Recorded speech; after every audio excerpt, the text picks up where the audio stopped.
Alright, we have written a Python script to connect to our PostgreSQL using the psychopg module. For that, we call the connect method and pass all the required details like the database name, user, password, port number, etc.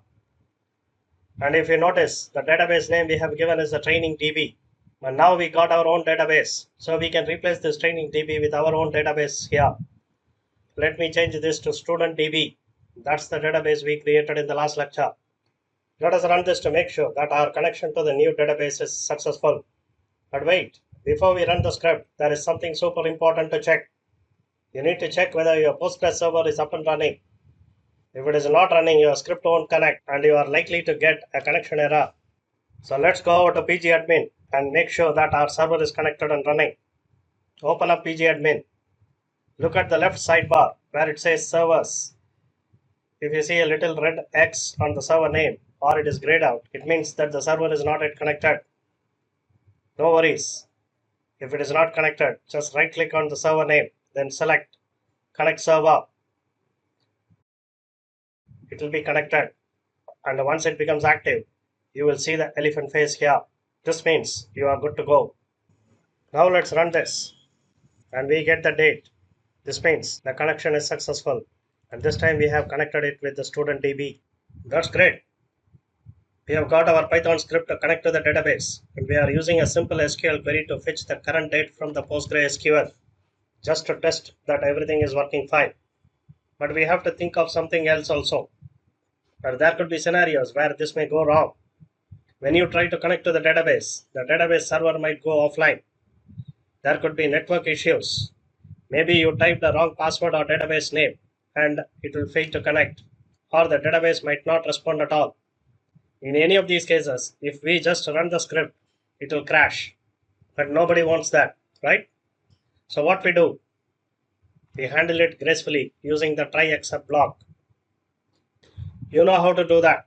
Let's wrap the entire code within the try block and use the except block to handle this error. So if anything goes wrong, the try block will catch it and the except block will handle it. Within the except block, we will just print a friendly message. Something went wrong with the connection to the database. Let us try whether this works fine. Let us give a wrong password. Let me run this. And we get the message, something went wrong while connecting to the database. So any kind of exception that is raised during the connection, we will now get a graceful message. And the program will not crash. Let's make it a bit smart.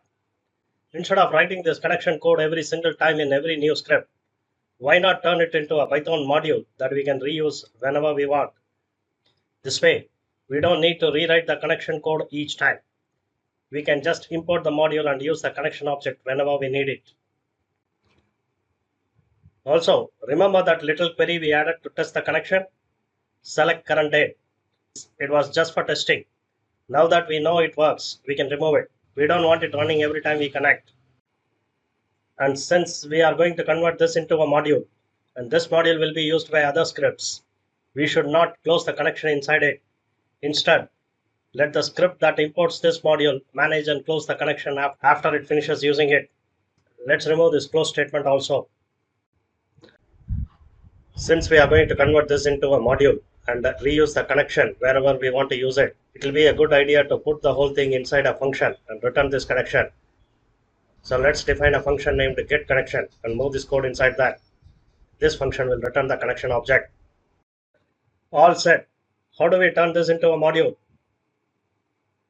Right now we are working in a Jupyter notebook that gives us a .ipynb file.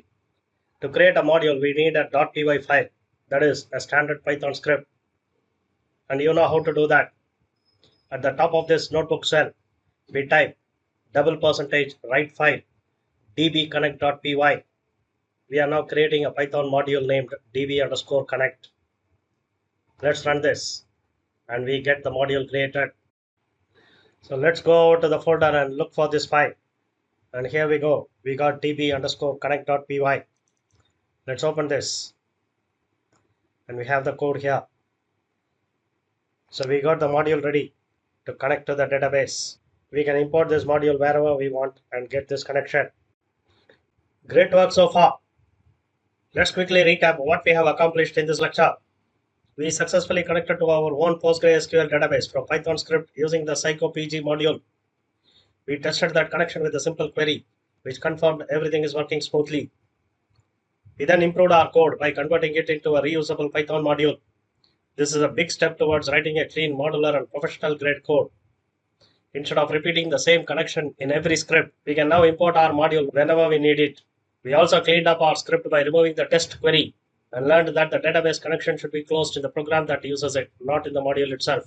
And finally, we learned how to convert our Jupyter notebook into a .py file by using the $write file module, turning our connection logic into a real importable Python module.